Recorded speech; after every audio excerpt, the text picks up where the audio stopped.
बिस्मिल्लाहिर्रहमानिर्रहीम। अस्सलाम वालेकुम वरहमतुल्लाहि वबरकातुहू। उम्मीद है सब दोस्त बिल्कुल खैरियत से होंगे।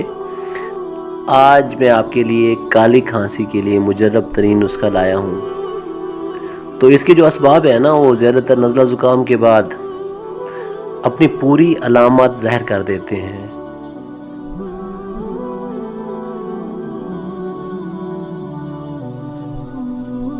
अलामात में यह है कि बीमार का खांसते खांसते चेहरा नीला हो जाता है, और जब बीमार सांस अंदर की तरफ खींचता है तो हूप की सी आवाज़ खारिज होती है। इसलिए इसको अंग्रेज़ी में हूपिंग कफ भी कहते हैं।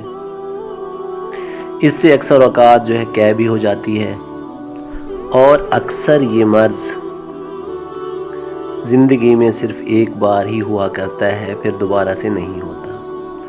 तो इसके लिए आसान सा मुजर्रब तरीन नुस्खा पेश खिदमत है। इसमें आपको चाहिए फटकड़ी 1 तोला। आपने इसको अजवाइन के जोशांदे में तमाम रोज़ खरल करना है। खरल करने के बाद एक मिट्टी के कूज़ा में डालकर इसके मुंह को चिकनी मिट्टी से आपने बंद कर देना है, और जब मिट्टी सूख जाए तो तकरीबन 1 किलो 1 सेर उपनों की आंच दें, और सर्द होने पर बारीक पीस लें।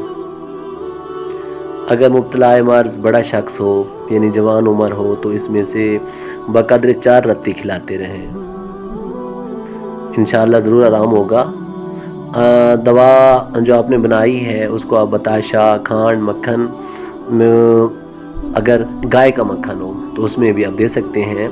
अगर एक की बजाय दोनों वक्त देते रहें तो तब भी कोई हर्ज नहीं है। परहेज़ में आपने चिकनी और तुर्श चीज़ों से और सर्द चीज़ों से लाजमी परहेज़ करनी है। ग़िज़ा में आपने साबूदाना, गेहूं की रोटी, खुश्क खांड वगैरह इस्तेमाल करनी है। मेरा चैनल लाजमी सब्सक्राइब कीजिएगा। अल्लाह आपका हामी नासिर। फिर मुलाकात होगी। अल्लाह हाफिज़।